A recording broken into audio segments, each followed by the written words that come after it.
Tonight, a mother and child in intensive care with COVID-19 in Broken Hill. And the member for Frome calls for rents to not increase amid a pension rise. From our 7 Spencer Gulf studios, your nightly news with Ruby Kamain begins now. Good evening. A mother and child are in intensive care at Broken Hill Hospital as the city recorded 3 new COVID cases today. It was a confusing start to the day for locals needing to get tested, with the main clinic closed for much of the morning. Testing times at the testing lines. Locals hoping to get swabbed at Memorial Oval turned away this morning due to construction works, sent to Alma Oval, which wasn't open that early. Memorial Oval did reopen at 10:30 and will operate as normal tomorrow. Alma Oval will now only open as needed. Of the test results to 8 p.m. yesterday, there were 3 new cases in the Far West, all in Broken Hill. 242 cases in ICU, and they range across all age groups, again highlighting that COVID can be a severe disease across the age spectrum. 2 of those patients are in Broken Hill's intensive care unit, a mother and child. As of midday today, they're the only COVID patients in our hospital. More casual contact exposure sites have been identified, including a doctor's surgery. A full list of venues can be found on the New South Wales Government website. Checking in soon to change when vaccination certificates can be integrated into the Service New South Wales app. We've spoken to industry and overwhelmingly they want this in the service app because it makes it simple for them. A 2-week trial to begin in some regional areas from the 6th of October. Lachlan Itter, 7 Spencer Gulf News. New research is highlighting the gap in cancer patient mortality rates between those living in regional South Australia and those in Adelaide.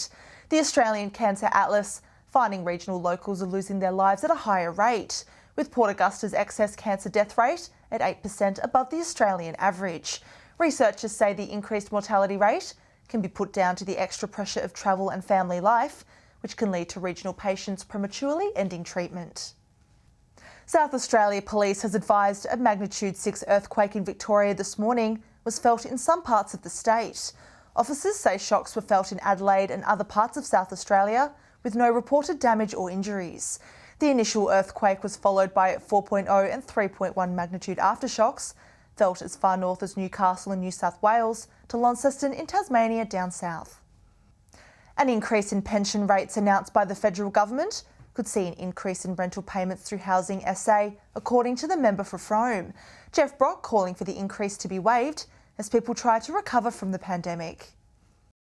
Calling for consideration. What I'm asking the state government, I've written to the minister, asking them to, in this instance, do not increase the rentals on the amount of the total income. Leave it as it is at the moment. An increase in pension rates by the federal government could also see a rise in rental payments through Housing SA, according to member for Frome, Jeff Brock. He says while he supports a pension increase, pensioners should not be burdened by another increase in rent, especially in the current climate. We've got the COVID pandemic going across. There's lots and lots of people who have not had their jobs and they've had less hours of work. But also there's been a lot of anxiety and pressure on families out there. The rental payment figure applied by Housing SA sits at 25% of the total assessable household income before tax. Mr Brock says the fortnightly pension rate increase of $14.80 for a single person and $22.40 for couples will be reduced by almost 1/3 for Housing SA tenants with subsidised rental agreements. In a statement, Human Services Minister Michelle Lensink says the majority of Housing SA tenants pay a subsidised rent, making rent affordable and housing secure. Also saying when job seeker payments doubled to $1,115.70 per fortnight during the height of the pandemic last year, the state government did not increase rent, meaning tenants had additional income. For the government to take 25% of that pension increase, I think is unfair. Katrina Musson, 7 Spencer Gulf News. The state government will roll out new technology to help firefighters locate their equipment during emergencies. Netstar Australia has been recently awarded the tender to unveil automatic vehicle location equipment, which will allow crews to provide real-time truck and vehicle tracking. Authorities will provide more than $13 million for the rollout. The technology was trialled in the state with a focus on remote locations. Still to come tonight, the concept design released for a new dog park in Port Lincoln, and Broken Hill locals to have their say on the city's water prices.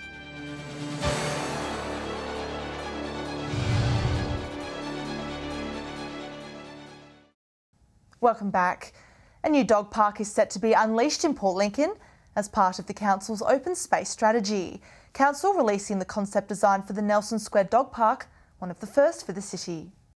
An off-leash dog park wanted by the community for a number of years. The Port Lincoln City Council so far happy with the response from locals. Been something that's been asked for a number of years, dating back to a petition we received in 2016, so very happy that we can release the plans for consultation now. And so far the feedback has been very positive. The dog park designs include secure fencing to ensure dogs can move around off-leash, as well as a drinking fountain at a tilted dog bowl.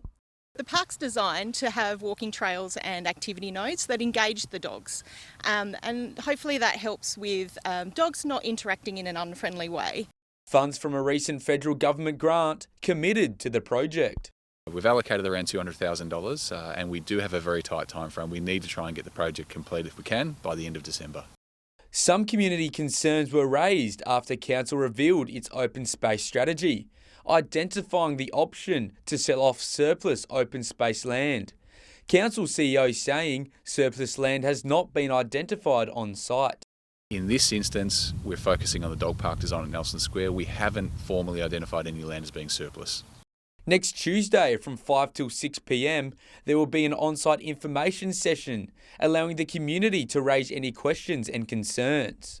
Dylan Smith, 7 Spencer Gulf News. South Australian officials are warning Spencer Gulf residents about where they spray weeds this spring. The Department of Primary Industries and Regions asking those living near vineyards to be especially aware. Certain weather conditions, such as inversions, can result in spray drift damage that can affect plants kilometres away. PIRSA has reported some instances of chemical trespass have not been formally reported. The Independent Pricing and Regulatory Tribunal is reviewing proposed water prices for Broken Hill, Menindee and Silverton. Essential Water wants to increase water and wastewater rates by 2% a year on top of inflation for the next 5 years. It says the increases will support ageing infrastructure and declining population. Locals can have their say through the IPART website. New pricing will come into effect mid-next year.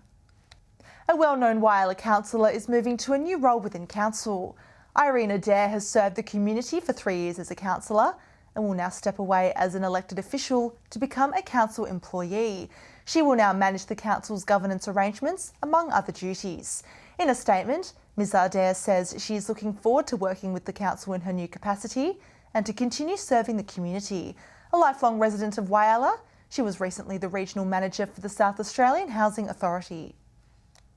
The number of complaints on phone and internet services from residential customers has gone down in South Australia, according to a new report. However, complaints from small businesses have risen to a 3-year high, with the pandemic driving demand. It's a positive sign communication services are responding to issues. New data from the Telecommunications Industry Ombudsman revealing consumer complaints have fallen by 7% in South Australia, the third biggest decrease in the nation. Nationally, complaints about internet services were the most complained about service. In South Australia, it was mobile services. So more complaints about mobile services in South Australia. Most of the complaints lodged to the TIO were about internet and mobile phone services. Poor customer service and problems with billing, recording the largest volume of complaints. Issues with no or delayed reaction increasing by 12%, with consumers getting even more frustrated with a lack of response. It's good that complaints to our office are down. Doesn't mean that there are fewer issues, or we hope so, but it might be that there are the same number of issues, but telcos are better at resolving them. Telstra taking out the bulk of complaints about service providers at 62%. Optus accounting for 16%. However, complaints lodged about TPG, iiNet and Dodo have fallen. It's not all good news, with complaints by small businesses up by 6% to its highest figure in 3 years.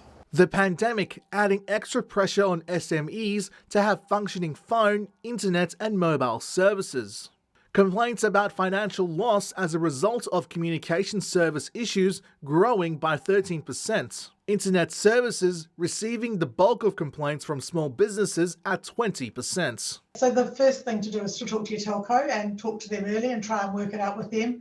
If you can't, then you can just call us. More information can be found on the TIO website. Mark Zita, 7 Spencer Gulf News.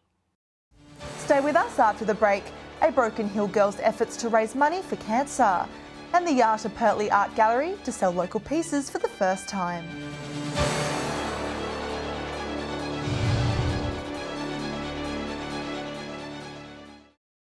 Hello again.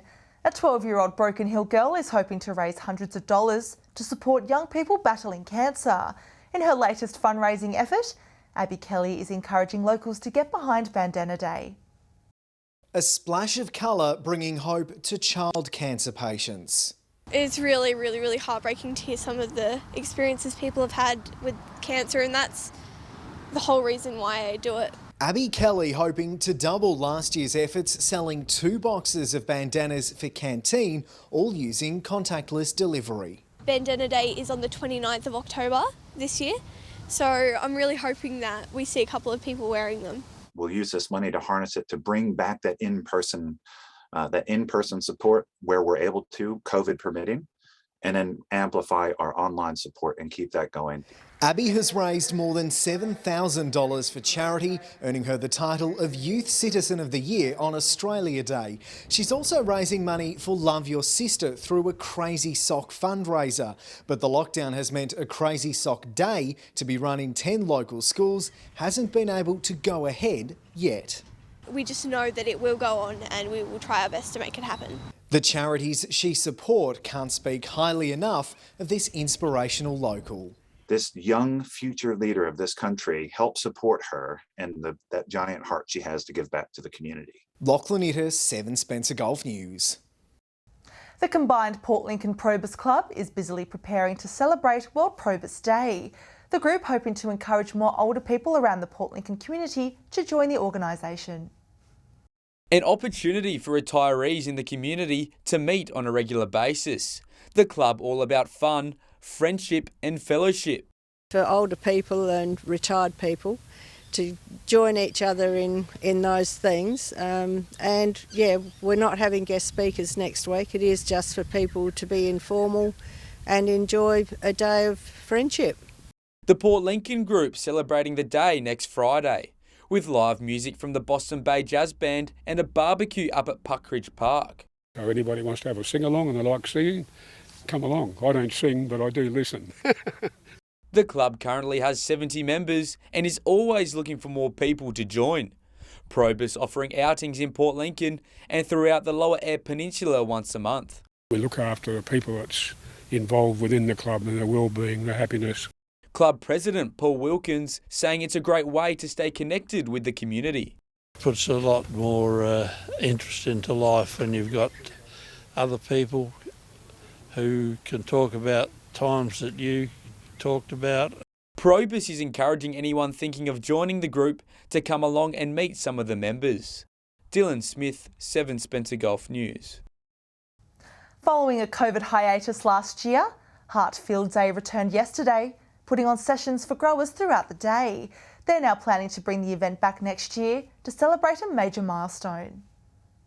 Growers uniting to learn a little bit more about their expertise. The interaction that Heartfield site, the main event, provides, you actually get an opportunity for local farmers to talk to researchers, to talk to industry personnel, all on the same day. In its 39th year, the state's premier cropping field site, Heartfield Day, opening its gates to growers, showcasing site trials and a program of 20 sessions presented by 30 specialist guest speakers, covering a wide range of topics. The wheat varieties, it's always a very popular one, just looking at new gene technology available. Also, probably our canola. Heart Chairman Ryan Wood says despite COVID restrictions, they were excited to welcome back visitors for another year. And there are hopes the event will return next year to celebrate a major milestone. It's going to be actually our 40th year next year, which is quite exciting. So it'll be bigger than better than ever. Yeah, we look forward to continuing this event way into the future as well. Katrina Musson, 7 Spencer Golf News. Port Augusta's Yata Pertley Art Gallery today held an information session for local artists looking to exhibit their work.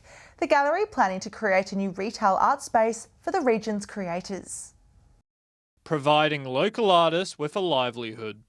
A new exhibition space will be made available here at Port Augusta's Yata Pertley Gallery for artists to display and sell their art.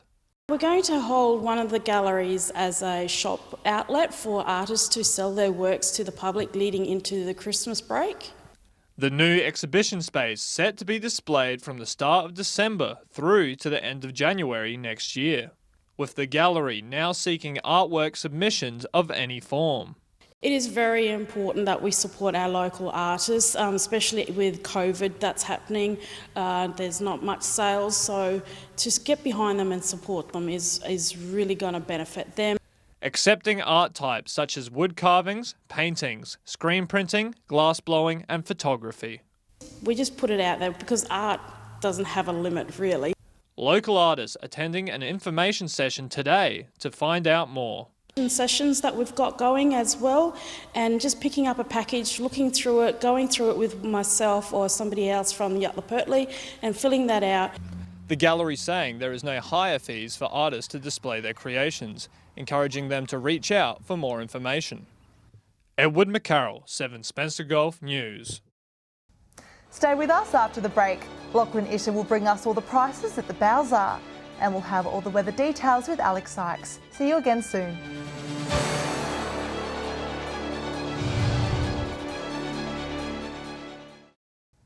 Welcome back.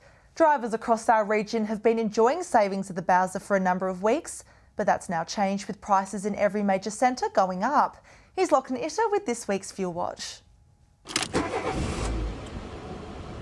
Well, we had a good run of price drops, but it's all come to a grinding halt. Just one green arrow to be seen. Starting with unleaded, and it's a pretty bleak picture. Jumps are around 1 or 2 cents. Port Lincoln and Kadina have both seen increases, sitting around $1.49 a litre, still among the cheaper options. Port Augusta not too far behind, also with a red arrow. You're looking at $1.53 there. A very small change in Broken Hill, nudging the price here just above $1.57. We can always trust Port Pirie for some good news, unchanged there and still the cheapest, sitting around $1.48. Whyalla also stable, $1.53 there, putting it at the higher end of the scale. The top tip for this week, it may be better to fill up in our region than in Adelaide, where prices average $1.56 a litre. But wait, it gets worse when we look at diesel, red arrows from top to bottom, and some of those jumps are quite large. Port Lincoln going up by 2.5 cents to $1.49 a litre, around the same price in Whyalla. Port Augusta is $1.51, so that's around a 1.5 cent increase. Port Pirie and Kadina both $1.46, and Broken Hill the priciest on the board, where you'll pay $1.54.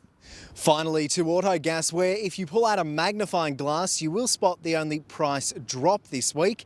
It's in Broken Hill, 0.3 of a cent, but we'll take it, 99 cents in the Silver City. Whyalla has seen the only increase here, and it is a big one, but still the cheapest place to fill up, 93 cents a litre there.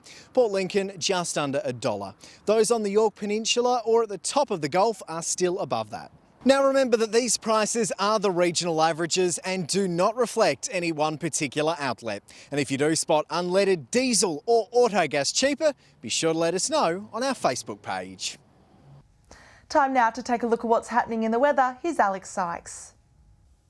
Thanks, Ruby, and good evening, everyone. It was a calm and mild day across the region today, with conditions only getting better over the next few. From 3 p.m, Port Lincoln was cloudy and 18, Woodner was 21, and Cooper Pedy was sunny and 22. Taking a look further out across the region now, Port Augusta was 19, Whyalla was 16, Broken Hill and Port Pirie were both 18, Adelaide was cloudy and 14, Kadina and Cleve were both 20, Clare was 15. Taking a look at the satellite image now, cloud clearing from the southeast South Australia in the wake of a cold front is only bringing the odd light showers. Skies are clear elsewhere under a broad high with light winds and clear skies leading to a chilly night. Moving on to tomorrow's weather outlook now, and we'll start with the Gulf waters. South to southwesterly winds 10 to 15 knots, seas below 1 metre, and south to southwesterly swell 1 to 1.5 to 2.5 metres. It'll be sunny across the region tomorrow. Port Lincoln 21, 24 degrees in Cleve, and Woodner will reach 27. Whyalla also 27, a degree warmer in Port Augusta, and Kadina will top just 21. Port Pirie to be 26, 21 degrees in Clare, and Broken Hill will reach a high of 24. Taking a look further through the week now, beginning with Friday, and it'll be mostly sunny in Port Augusta 25, Port Lincoln will be cloudy and 17, Port Pirie, Whyalla and Woodner will be partly cloudy and 21, Kadina 19, Cooper Pedy and Broken Hill will be sunny, Adelaide will have a shower or two and 17. Now for a look at that all-important weekend forecast now, and we're in for a ripper. Port Augusta, Port Pirie and Woodner will be partly cloudy and 19, sunny in Cooper Pedy with a top of 24, Broken Hill will be mostly sunny and 18, and there'll be cloudy conditions in Port Lincoln, Kadina and Adelaide. It'll be mostly sunny again across the region on Sunday, except for in Port Lincoln where it'll be partly cloudy and 17, Adelaide mostly sunny and 19 degrees. And that's all the weather from me for tonight. Ruby, it's back to you. Thanks for that, Alex. And that's the local news this Wednesday evening. Thanks for joining us. I'll have updates later. Until then, enjoy your evening. Good night.